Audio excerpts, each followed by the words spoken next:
الحمد لله رب العالمين والصلاة والسلام على أشرف الأنبياء والمرسلين وعلى آله وصحبه أجمعين. رب اشرح لي صدري ويسر لي أمري واحلل عقدة من لساني يفقه قولي. اللهم صل وسلم وبارك على سيدنا محمد طب القلوب ودوائها وعافية الأبدان وشفائها ونور الأبصار وضيائها وعلى آله وصحبه وسلم. أما بعد. Alhamdulillah, syukur kita kepada Allah Subhanahu wa ta'ala di atas segala limpahan kurniaan nikmatnya kepada kita. Kita dapat mengecapi nikmat Islam dan iman, sehingga ke saat ini kita masih lagi bersujud kepada Allah Subhanahu wa ta'ala. Moga-moga kita dijauhkan daripada perkara-perkara yang buruk, daripada azab-azab yang mengerikan, dan moga-moga Allah terima segala amal ibadah kita kepadanya dan menggolongkan kita dalam golongan ahli syurganya setelah kita diridai olehnya. Tuan-puan yang dirahmati oleh Allah Subhanahu wa ta'ala, besar sungguh majlis ilmu.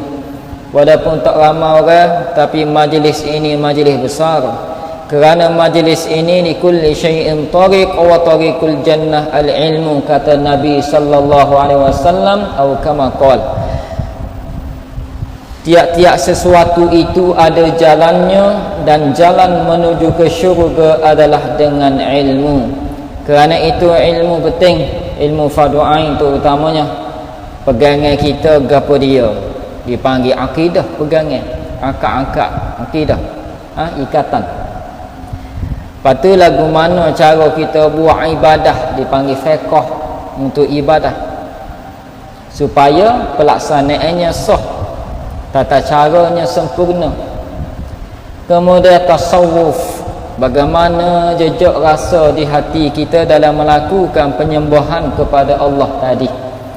Tu. Menghiasi diri dengan sifat mahmudah, menjauhi diri daripada sifat mazmumah, dan ada sifat ihsan dalam kehidupan kita. Tuan-puan yang dirahmati Allah, ini lengkap fardu ain. Moga-moga kita senantiasa dalam jalan beramal atas jalan ilmu, berilmu sebelum beramal, dan ikhlas dalam beramal setelah berilmu. Tuan-puan yang dirahmati Allah Subhanahu wa ta'ala, dalam majlis ilmu ini juga dipanggil ilmu taman syurga. Atas dunia ni ada 3 tempat taman syurga. Pertama, majlis ilmu. Majlis ilmu ni taman syurga. Kerana malaikat pun hadir bersama, cuma kita tak nampak. Kalau nampak tak muat masjid ni. Sebab apa? Sebab ramai orang akan mari, orang akan tinggal televisyen, orang akan tinggal restoran, orang akan tinggal tempat-tempat lain semata-mata nak pergi mari masjid. Kerana ianya taman syurga, cuma tak nampak dengan mata. Itu yang pertama. Yang kedua, taman syurga atas dunia ni, yang kedua adalah Raudhah di Masjid Nabawi, Masjid Madinah Al-Munawwarah, hak depan dekat dengan mimbar tu. Raudhah. Biasa kapek hijau, dan ni tak tahu kapek warna apa lagi. Ada kawasan dia, kawasan Raudhah, taman syurga. Yang ketiga, tuan-puan yang dirahmati Allah Subhanahu wa ta'ala, iaitu perjalanan kita di antara dua tempat. Daripada tempat kita mau mana ke tempat batai anak panah tu hinggap, iaitu target lah. Perjalanan antara keduanya disebut juga perjalanan taman syurga, ahli syurga. Kerana dalam banyak-banyak permainan sukan, dalam syurga ada mainan mana? Ada dalam hadis disebut. Bola sepak tak ada. Tu. Ada. Itu di antaranya. Maka kita kena adalah dalam ketiga-tiga ini. Tuan-tuan yang dirahmati Allah Subhanahu wa ta'ala, dalam kita duduk majlis ilmu, kita niat dengan baiklah, sahaja aku menuntut ilmu untuk beramal kerana Allah Ta'ala. tu. Sebab kita menuntut ilmu ni nak beramal. Sebab mana mungkin kita beramal tanpa ilmu? Mana mungkin. Jadi kita kena berilmu dengan rujukan yang sahih. Ada guru, ada kitab untuk kita beramal kerana tidak lain tidak bukan kerana Allah Subhanahu Wa Taala. Tapi ada larangan untuk orang yang menuntut ilmu. Bukan saja ada larangan, ada azab untuk penuntut ilmu, yang mana sekian yang kita akan bicara sekejap lagi. Muka surat 145 tuan-tuan. Muka surat 145, kitab Bidayatul Hidayah karangan Hujjatul Islam Imam Ghazali rahimahullahu taala. Perenggan yang ketiga tu, muka surat 145, perenggan yang ketiga. Kemudian Khalid bin Ma'dan berkata, boleh. Kemudian Khalid bin Ma'dan berkata, maka aku tidak pernah melihat seseorang yang banyak membaca Al-Quranul Karim lebih daripada Muaz, kerana beliau faham terhadap hadis yang besar ini. Orang yang dirahmati Allah SWT, antara cara kita supaya amalan kita diterima oleh Allah SWT, supaya kita dijauhkan daripada azab neraka, adalah kita memperbanyakkan baca Al-Quran. Faham tak faham, suku kira baca dulu. Kerana tengok Quran tu ibadah dah. Baca jadi ibadah. Tadabbur sempurna hidup dunia akhirat. Kita tadabbur untuk beramal. Baca Al-Quran. Kerana banyak hadis yang menyokong pembaca Al-Quran. Iqra'ul Quran fa innahu ya'ti yaumal qiyamah syafi'an li ashabi. Nabi kata, baca olehmu akan Al-Quran. Baca Quran. Sebab apa? Dia akan datang pada hari kiamat tolong kita. Dalam bahasa mudah, tolong ni pada masa tu tak ada orang boleh tolong kita melainkan waktu. Selain daripada syafaat Nabi sallallahu alaihi wasallam adalah syafaat Al-Quran.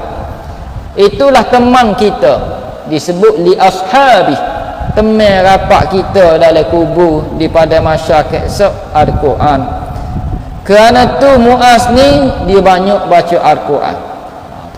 Niat kerana Allah lah, bukan niat kerana yang lain, bukan niat kerana nak nampak jin. Ada orang dia gong sikit, dia baca surah Yasin 40 kali, niat nak tengok jin. Lepas tu mulalah nampak buka-buka pakaian merah, pakaian hijau, mari ajar dia. Lepas mulalah dia beramal dengan amalan yang tak ada dalam syariat. Lalu dia namakan ilmu hikmah. Bukan ilmu hikmah tu, ilmu sesat tu. Jangan kita beramal niat lillahi ta'ala, kerana untuk rahmat Allah, nak suruh Allah suka, bukan kerana tujuan selain dari Allah. Jangan ada sekutu bagi Allah. Maka baca Al-Quran niat baik-baik untuk rahmat Allah SWT, dia akan jadi syafaat untuk kita. Maka renungkanlah baik-baik perkara yang terkandung di dalam hadis ini, wahai orang yang gemar kepada ilmu pengetahuan. Gemar kepada ilmu ni bagus dah, tapi ada beberapa tegahan di situ bagi peringatan kepada orang yang gemar ilmu pengetahuan. Hak mana ni?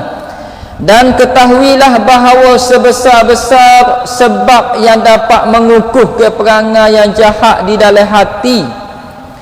Sebab antara ni banyak sebab, antaranya hak besar ni. Antara sebab yang dapat mengukuh perangai jahat dalam hati seseorang adalah menuntut ilmu dengan tujuan untuk bermegah-megah. Lagu mana bermegah-megah ni? Nak kaya. Dia belajar sesuatu ilmu kerana nak kaya, nak megah, nak tunjuk ke orang, hidup senel-lenel. Ni bahaya ni. Nampak macam tak salah, tapi salah bagi orang yang menuntut ilmu sebegitu. Sebab apa? Sebab hasil dia dok molek. Tak kira ilmu gapo pun, bila kita belajar untuk bermegah-megah, habis kita. Di situ syaitan boleh masuk dan menyesatkan kita. Cuba kita tengok, minta maaf kita sebut founder produk tak biasa jadi kaya. Bila kaya, dia belajar buat sistem ni, belajar buat ni, ilmu juga tu, belajar marketing, belajar gini-gini, jadi kaya. Bila kaya, tengok hasil dia. Kau bekat kau tak bekat hidup. Lagu mana hidup? Kau tutup aurat kau buka. Kau tenang kau gelisah. Dia cari kesukaan gapo sebenarnya. Duit ada belakang dah. Gapo lagi yang dia nak sehingga mengabaikan syariat Allah Subhanahu wa taala dan menunjukkan kepada masyarakat perangai-perangai hak teruk. Orang ikut sebab apa? Orang ikut kerana dia ada duit. Tu ya. Jadi tak kira belajar ilmu gapo, tutuplah ilmu gapo, tapi kalau tujuan untuk bermegah-megah, nak menunjuk-nunjuk dan sebagainya, itu adalah larangan dan hasil dia sangat buruk, dicela dalam agama, dicela orang sebegini. Dan ini kita beri nasihat, ustaz-ustaz selebriti pun beri nasihat tak jadi apa. Sebab apa? Dalam kitab lama dah Imam Ghazali sebut ke apa? Antara sebesar-besar sebab besar ni, sebab ni antara besar yang dapat mengukuh ke perangai jahat di dalam hati. Dia rasa dia baik padahal jahat. Mengukuhkan lagi perangai jahat dia tu dalam hati ialah menuntut ilmu, tak kira ilmu gapo, tujuan untuk bermegah-megah. Kita contohnya, kita ada anak murid, kita jangan sesekali beri motivasi kepada anak murid belajar moleklah untuk hidup senang, kereta besar, rumah besar dan sebagainya. Jangan, sebab ianya dicela dalam agama. Tapi menuntut ilmu ni supaya jadi insan yang bermanfaat kepada orang lain dan diredai oleh Allah dalam apa jua bidang. Orang belajar fizik sebagai contoh, belajar fizik, orang kata tak masuk dalam ilmu agama fardu ain. Memang betul, tapi itu antara ilmu kalau dia guna molek mendekatkan diri kepada Allah. Bagaimana ada angin atas dunia ni, dia pun belajar fizik. Ada angin ni kerana pergeseran bila bumi ni berpusing, maka ada geseran menghasilkan angin. Sebab tu angin dia patah kuat, angin sini tak kuat, muka patah. Tak ada pokok-pokok bangunan atas laut, angin kuat. Macam sini ada pokok, ada bangunan, ada bukit, angin slow jadi. Maka dia pun tengok, ya Allah hebatnya Allah mencipta angin dengan asbab ni sekian-sekian, mendekatkan diri dia kepada Allah Subhanahu wa ta'ala. Banyak lagi sebenarnya tujuan dia. Jangan kita menuntut ilmu dengan tujuan untuk bermegah-megah dan untuk menunjukkan kepandaian bercakap. Tak boleh jugalah bila kita menuntut ilmu, dan ilmu tu ilmu yang benar kadang-kadang bagus dah, tapi dengan niat untuk menunjukkan kepandaian bercakap, menuntut ilmu kerana nak cakap depan ataupun nak ceramah ke orang je dan sebagainya, tapi bukan untuk mendekatkan diri kepada Allah Subhanahu Wa Taala, bukan untuk buat amal supaya Allah redha, maka ini dapat mengukuhkan perangai yang jahat di dalam hati. Ini antara sebesar-besar sebab. Tuan puan yang dirahmati oleh Allah Subhanahu Wa Taala. Sebab tu ada ulama jahat, ulama baik ada, ulama jahat pun ada. Dan ini disebut dalam hadis Nabi sallallahu alaihi wasallam, akhir zaman ramai ulama jahat. Dia kecek pandai, hidup senang-lenang, kaya. Orang agama lah ni kaya, orang agama kaya daripada orang lain, senang-lenang hidup, kecek sedap, ilmu ada, tapi apa jadi sesak lagi? Kenapa huduh lagi? Betul. Kena tengok balik tujuan menuntut ilmu tadi untuk gapo. Tuan pada rahmati Allah SWT. Walaupun contohnya lah, kita hok ngaji agama ni, contohnya habis berapa butir kitab dah. Ada sanad ijazah, ada ijazah sarjana muda, ijazah sarjana PhD sekalipun, tetap kita kena belajar. Tetap kita kena belajar sampai mati, tak kira dengan siapa. Bukan dengan seorang guru, dengan ramai guru lah. Ramai ke guru, banyak ke kitab rujukan. Sebab belajar ni tak habis. CJ habis dah PhD, atas PhD mungkin tak ada dah. Tapi dalam belajar ada, sentiasa kena belajar. Tak habis. Oleh kerana itu kadang-kadang kita yang sudah ada CJ, sudah belajar, sudah mengajar kadang-kadang berhenti menuntut ilmu. Gi menuntut ilmu, kadang-kadang gi sekejap menuntut ilmu atas tujuan untuk cakap depan aja. Ha ni kena jaga molek. Kena muhasabah balik niat tersebut. Tu. Dia gi semata-mata menuntut ilmu sebab nak cakap depan aja. Ataupun nak sapa kepada orang tanpa dia beramal, ni bahaya. Kena betul balik niat. Dan ataupun tujuan untuk bermegah-megah dengan ilmu tersebut ataupun title. Apa dia mau sambung belajar? Nak title doktor ya. Tu. Jangan. Kita belajar bukan nak title doktor. Tapi belajar kerana ilmu. Apa dia mau belajar nak naik pakar?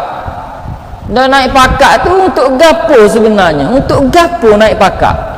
Tak ada lain daripada megah. Dia tergolong dalam golongan megah. Tapi kalau kita nuntut ilmu, tak kira naik pakar kedok, nuntut ilmu tu untuk ilmu, untuk kita tahu, untuk beramal, untuk dekat diri pada Allah, paling kurang untuk beramal. Maka walaupun naik pakar itu tidak termasuk dalam bermegah. Tapi kalau semata-mata untuk naik pakar aja, habis kita mengukuh ke perangai jahat di dalam hati. Hak kata ni Imam Ghazali. Imam Ghazali ni bukan sebagai orang hujjatul Islam. Itu. Jadi tuan-puan yang dirahmati Allah SWT, jadi benda ni kita jagalah. Kita jaga siasat kita, terutama yang melibatkan orang agama. Sebab orang agama ni kalau dia jahat, dia lebih teruk daripada orang yang jahat yang tidak ada bidat agama. Tidak dalam bidat agama. Muka surat 146. Orang awam agak terasing daripada perangai-perangai yang jahat ini. Dan orang yang menuntut ilmu adalah menjadi sasaran perangai-perangai dan terdedah kepada kebinasaan dengan sebabnya. Orang asing kadang-kala dia terasing. Orang awal ni kadang-kala dia terasing daripada perangai-perangai jahat. Lagu mana perangai jahat ni? Oh tadilah takabur, hasad, riak, ujub. Lagu mana seseorang tu nak ujub, yakni dia kagum dengan amalan dia sendiri. Kalau dia tak ada amalan, nampak? Jadi orang yang ada amalan ni orang berilmu sebenarnya. Contohnya lagi, riak. Lagu mana orang ni nak riak, nak tunjuk amalan dia ni kepada orang lain, kalau dia tak ada amalan, dia mesti ada amalan. Contohnya tahajud. Sebab tu Imam Ghazali kata orang awam ni agak terasing dengan perangai-perangai jahat ni, sebab orang awam tak ada amalan. Orang berilmu dah, yang beramal dengan amalan tu ada amalan. Sebab tu Imam Ghazali kata perangai-perangai sifat mazmumah ini, orang yang menuntut ilmu menjadi sasaran perangai-perangai ni dan terdedah kepada kebinasaan dengan sebabnya. Orang agama ada hasad? Ada. Apa tak ada? Ada. Orang agama ada tak kata orang? Ada. Kata orang ada. Bukan tak ada. Ada orang agama tak boleh terima nasihat? Ada. Bukan sikit, ramai. Walaupun kita nasihat dengan baik, kadang buat mari rujuk ke berkitab, dia marah kita. Ada. Dia tak boleh. Jadi ni perangai apa ni?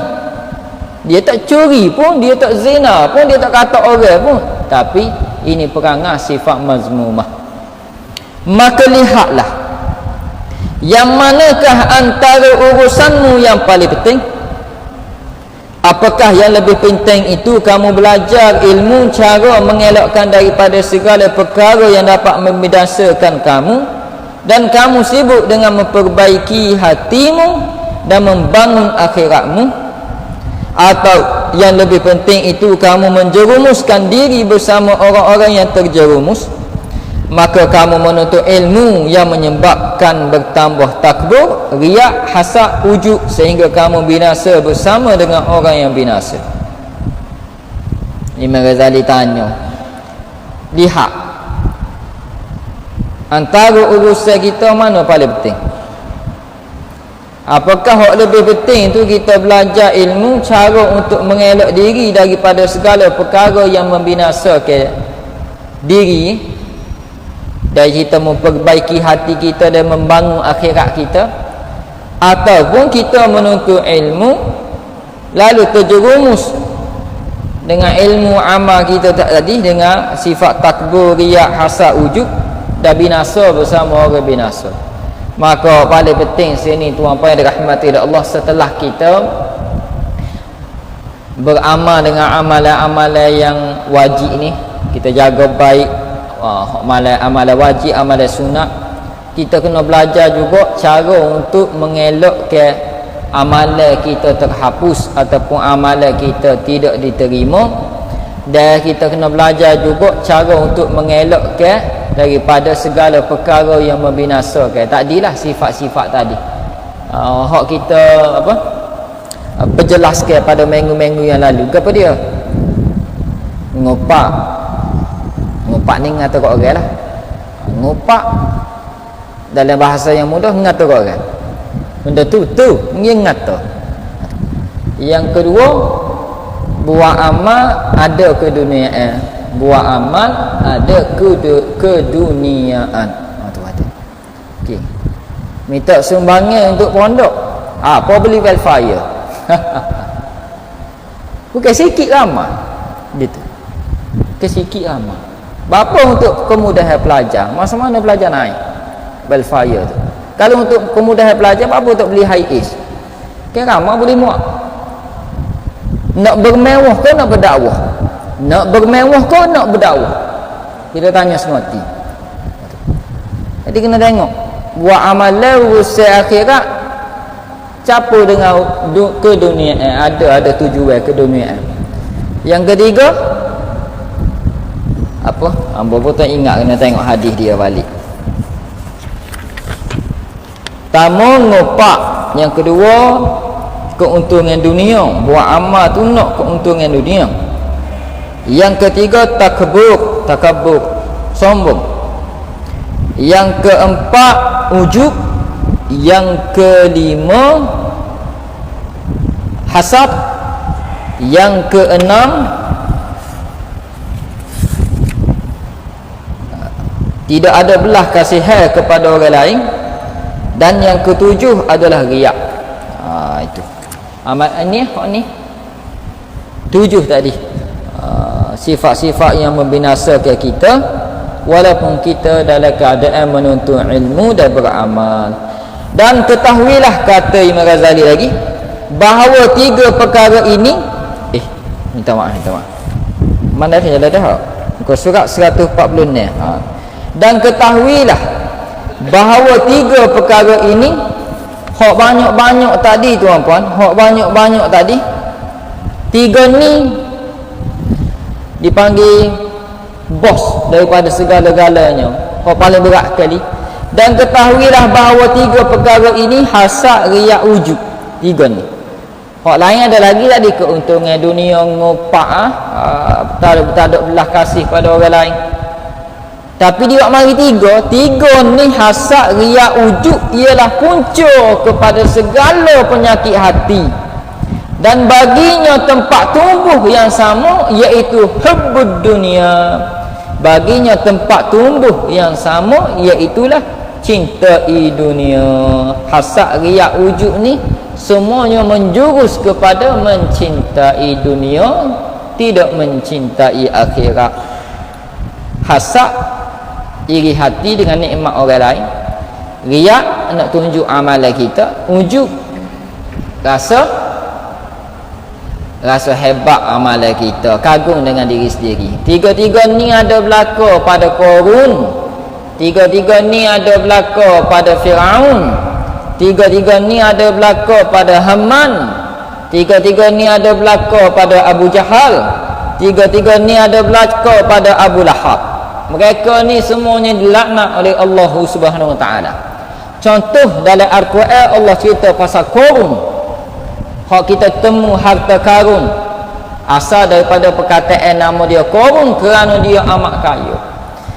Dia pergi minta doa dengan Nabi Musa AS nak jadi kaya. Nabi Musa doa kaya dia. Lah kaya dia banyaknya harta. Memang atas dunia ni tidak ada yang lebih kaya daripada Qarun. Kaya dia. Sehingga bawa anak koci gedung baru. Dalam gedung tu ada emas. Ada emas, batu permata semua. Emas-emas dia belakang. Utah dia tu bawa koci baru. Penuh atas hutan tu anak koci dia, koci gedung. Kaya ni. Tapi kedeku kaya dia ni ada sifat riak. Dia tunjuk kat orang. Bila dia lalu ke kota-kota, bandar-bandar, bawa anak koci dia ni dengan pengawal-pengawal dia, semua orang tengok, wah, kagum dengan dia ni, kagum hebatnya, kayanya dia. Dia riak. Kerana dia rasa dia lah orang paling kaya, dia lah orang paling mulia, dia lah. Kemudian ramai orang hasad pada dia, iri hati pula. Dia kaya. Dah lah kaya. Dekuk pula. Orang jadi hasad dia. Cukup ada tiga ni tuan-puan dia rahmati dia Allah. Cukup tiga sifat ni hancur dia Allah beri. Tergelar dalam tanah sekali dengan harta-harta dia ditelan oleh bumi. Sebab tu bila kita jumpa dalam tanah emas dan batu permata apa, kita akan sebut harta karun. Tiga ni membinasakan. Tengok orang yang ada tiga ni binasa hidup. Firaun binasa, Haman binasa. Haman ni menteri, perdana menteri kepada Firaun lah. Tu orang kanan Firaun. Siapa lagi? Abu Jahal, Abu Lahab, semua tu. Ada tiga sifat ni punca segala penyakit hati. Walaupun wak mari Nabi depan mata tak seikut lagi. Nabi mari kepada mereka dengan ada tiga sifat ni. Mereka tak seikut. Apatah lagi kita ni hak bukan Nabi gi nasihat kepada orang hak ada tiga sifat ni, memang tak makan nasihat.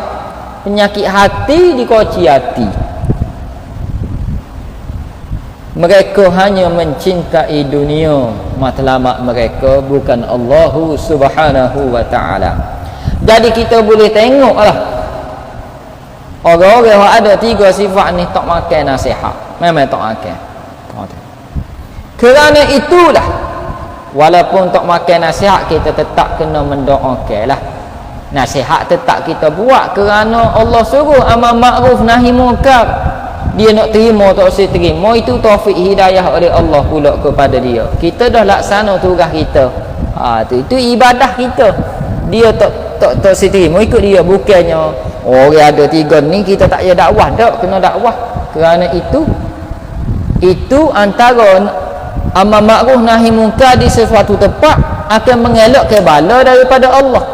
Dia nak terima atau terima, suku kira tu ikut dia. Kita doa je lah, moga taufik hidayah kepada dia. Kerana itulah Rasulullah sallallahu alaihi wasallam bersabda, hubbud dunya ra'su kulli khati'ah.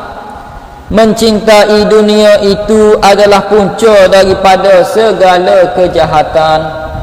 Rasulullah kata, mencintai dunia punca daripada segala kejahatan.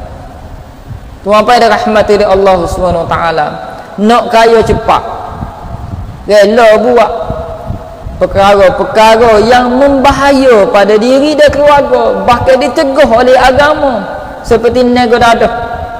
Akhir sekali rosak pada diri, rosak pada masyarakat, bahaya pada anak bini, sehingga bini kena colek dan sebagainya. Ini sebab apa dia negara dah? Sebab ya nak kaya cepat. Tu nak kaya cepat. Tuan pada rahmatillah Allah Subhanahu Wa Taala, hasil dia tetap akan buruk. Benda buruk bukan hasil dia baik, walaupun nampak di mata orang, oh kaya dia, lepas tu kaya wis dekoh pula dengan duit tu, kita nampak kau baik kan dan sebagainya, tapi hasil dia tetap buruk. Tuan-tuan, tengok orang kaya duk nego-nego, duk keling bukan-bukan benda, tak ada perlu keling pun gitu dan sebagainya, buat mari benda, lepas tu tipu pula. Testimoni ni tengok jadi, padahal dua ayat tipu ni ada sebegini, nipu tak berkah, kaya tapi tak tenang hidup, gelisah hidup tak tenang, sebab hasil usaha dia tu tak berkah. Tujuan dia apa? Tujuan dia saja mencintai dunia. Sebab mencintai dunia, nak kepada dunia, Rasulullah kata mencintai dunia itu adalah punca daripada segala kejahatan. Maka segala kejahatan orang kita redah habis, maka dipanggil melampaui batas. Melampaui batas syariat. Tu apa dirahmati oleh Allah. Maka tak boleh orang ambil rasuah walaupun haram. Dia tahu Allah marah. Siapa tak tahu rasuah? Rasuah dosa. Menerima rasuah, beri rasuah dosa, bahkan dilarang dah. Protokol kerja dan sebagainya dilarang, bahkan dalam syariat haram. Tapi bapa orang buat juga. So lah, dunia dia kejar, maka punca daripada segala kejahatan. Tuan pada rahmat dari Allah Subhanahu Wa Taala. Orang nak selamat, nak sejahtera, tujuan dunia dia akan redah, benda jahat dia akan buat. Bila tujuan dunia, benda jahat dia akan buat. Ini bahaya. Ini Rasulullah yang sebut. Tuan pada rahmati Allah Subhanahu Wa Taala sikit lagi. Namun begitu, dunia juga adalah bendang untuk akhirat. Namun begitu, kata Imam Ghazali, bukan kita buat sesuatu akhirat aja, tak ambil langsung dunia. Tak. Ad-dunya wasilatul akhirat. Dunia ni jambatan ke akhirat. Kita kena akui kita sekarang hidup di dunia. Jadi di dunia ini memerlukan makan, minum, nafkah, pakaian, kenderaan, rumah dan sebagainya. Itu dunia, tapi dia menjadi wasilah kepada akhirat tadi.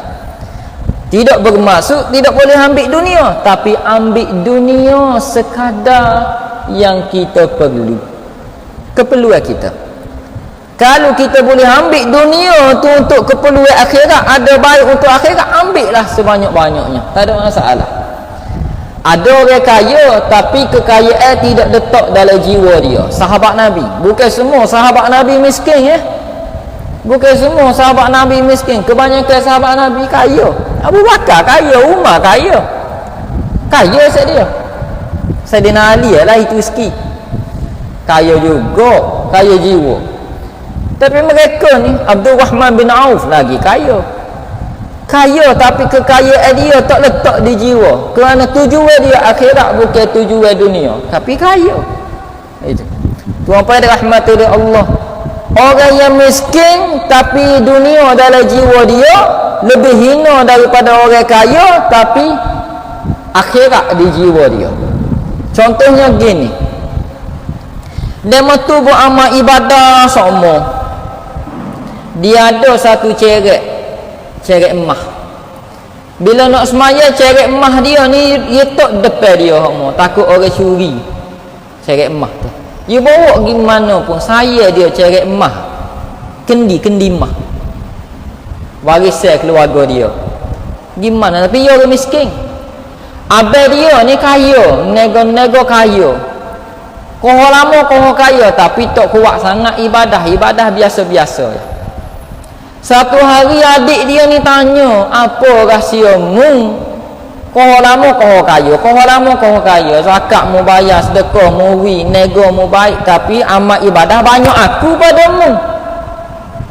Abang dia pun jawab, memang banyak mu ibadah pada aku, tapi mu ibadah dalam jiwa mu ada ceret emas mu. Aku walaupun sikit amal ibadah, duk semua harta aku tak ada dalam jiwa. Kalau mu nak aku wi.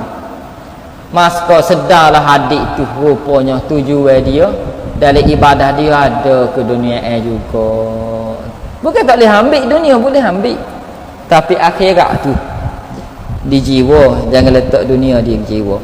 Maka sesiapa yang mengambil dunia sekadar keperluannya untuk membantunya bagi negeri akhirat. Kita perlu kereta, perlu. Untuk keperluan, perlu. Motor perlu. Pakaian perlu. Kerja perlu. Perlu belaka. CJ perlu zaman sekarang. CJ perlu. Membantu kita bagi negeri akhirat. Dia bantu kita untuk keperluan akhirat kita, keuntungan akhirat kita. Maka dunia ini adalah ladang. Maka semua dunia kita kejar ni jadi ladang akhirat belaka, untuk kita tuai di akhirat. Maka boleh ambil dunia. Tetapi sesiapa yang mengambil dunia untuk bersedak-sedak dengannya, maka dunia itu pemusnah baginya. Kejar dunia siapa? Tak ingat. Contohnya kita ada pekerja, kita majikan, kita ada kerja. Contohnya kita untung ratus-ratus ribu, kita paksa pekerja kita ni kerja siang malam, kadang kita suruh tinggal anak bini dia mari kerja overtime dan sebagainya, tapi kita bayar dia 1,000 je, untung kita beratus ribu. Gapo dia kita kejar benar? Kita boleh gaji 3,000 pun dia padahal paling kurang minimum 1,500 tak? Patut kita 1,500 ataupun 2,000, 3,000 kita boleh lagi. Untung kita beratus ribu, untung kita modal tak apa 100,000 contoh. Maka mana kebajikan kita, mana ihsan kita kepada pekerja kita? Jadi situ kita kena tengok balik, kita kejar apa benar dunia kok untuk bersenang-senang kok nak jadikan dunia tu sebagai membantu kita akhirat. Jadi kita membantu kebajikan pekerja kita termasuk dalam ladang akhirat juga. Hari ini banyak sangat pekerja-pekerja dipaksa oleh majikan bekerja siang malam sehingga lupa kepada tanggungjawab keluarga, tak ada masa untuk keluarga dan sebagainya. Sini kita kena tengok, kena bayar OT dia, allowance dia dan sebagainya. Tuan pada rahmat dari Allah, terutama kerja-kerja yang melibatkan ni tenaga ni, yang melibatkan buruh tenaga. Dia penat kadang-kadang balik rumah balah dengan isteri pula, anak-anak pula nak main, tapi dia penat. Dah kita paksa dah dia kerja di siang hari, maka kita kena tengok dia, kena ada sifat ihsan situ. Kerana tujuan kita kejar akhirat yang sebenarnya, bukan untuk bersedak-sedak dengan keuntungan keduniaan. Maka inilah sedikit cebisan yang kami dapat sebutkan dalam bicara ilmu takwa yang zahir, yang merupakan permulaan jalan hidayah. Apabila kamu mencubanya dan kamu mendapati nafsumu dapat mengikutinya, maka teruskanlah dengan membaca kitab Ihya Ulumuddin. Kitab Ihya Ulumuddin ni ada dah terjemuh dalam bahasa Melayu lah ni. Tapi kalau nak ngaji kitab Ihya Ulumuddin, sebenarnya orang kita ngaji lama dah, iaitu kitab Sirus Salikin. Kitab kadang-kadang orang kita panggil Sairus Salikin, Sirus Salikin. Sirus Salikin ni ada 4 jilid, telah diterjemuh daripada kitab ni lah, Ihya Ulumuddin, tapi diterjemuh oleh Syekh Abdul Somad Al-Falimbani. Orang kita belajar lama dah kitab Ihya Ulumuddin ni sebenarnya lah, supaya kamu tahu cara sampai kepada takwa yang batin pula. InsyaAllah yang ni kita akan kupas pada minggu depan lah. Moga-moga kita semua dikurniakan taufik hidayah oleh Allah SWT untuk menjadikan segala dunia yang kita kejar hari ini menjadi ladang akhirat untuk kita semua. Perlu ambil dunia dan jadikan ianya ladang akhirat untuk kita semua. Wabillahi taufiq wal hidayah. Wassalamualaikum warahmatullahi wabarakatuh. A'udzu billahi minasyaitonir rajim. Bismillahirrahmanirrahim. Allahumma aghnina bil ilmi wa zayyinna bil hilmi wa akrimna bit taqwa wa jammilna bil afiyah was salama fid dunya wal akhirah. Allahumma faqihna fid din wa 'allimna at-tawil. Rabbana atina fid dunya hasanah wa fil akhirati hasanah wa qina 'adzaban nar. Sallallahu ala sayyidina Muhammad wa ala alihi wa sahbihi wa sallam. Walhamdulillahi rabbil alamin. Taqabbalallahu minkum. Tasbih kafarah dan subhanallah. Subhanakallah.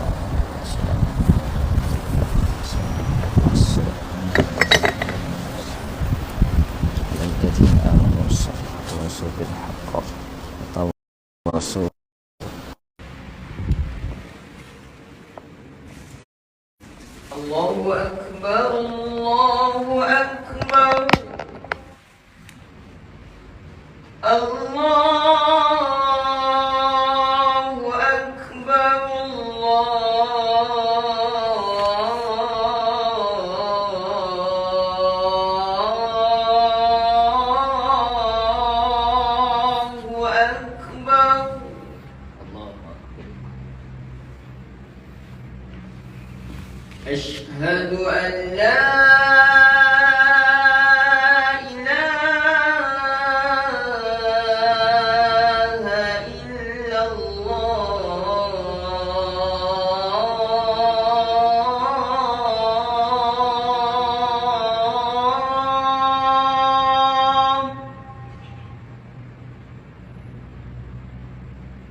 أشهد أن لا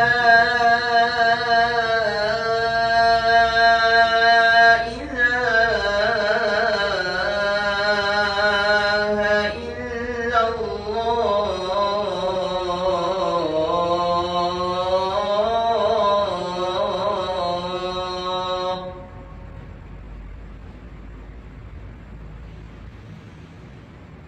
أشهد أن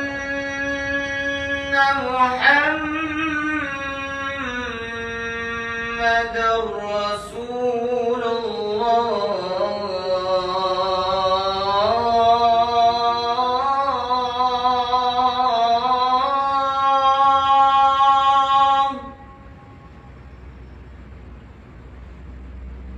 أشهد أن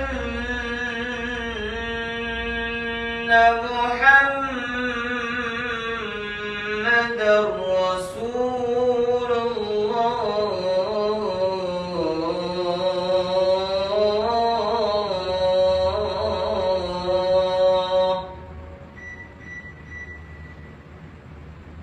حي على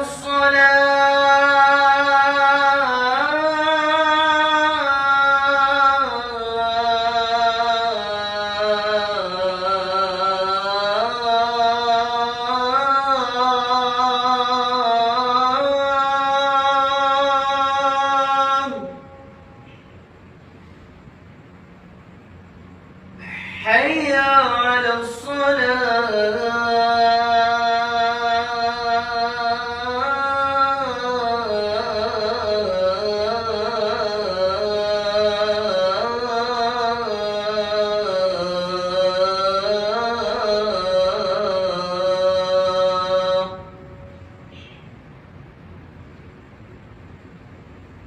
حي على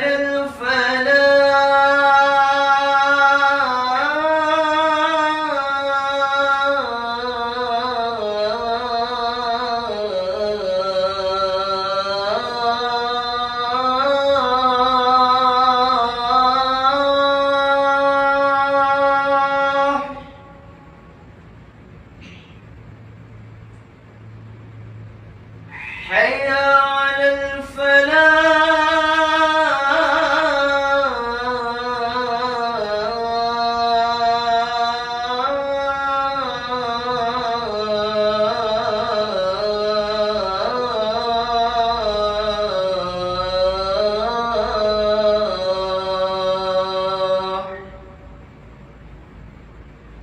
الله أكبر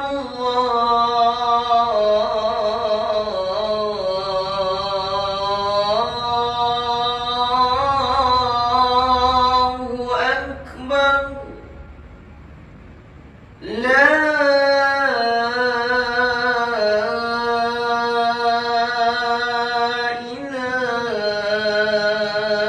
إله إلا الله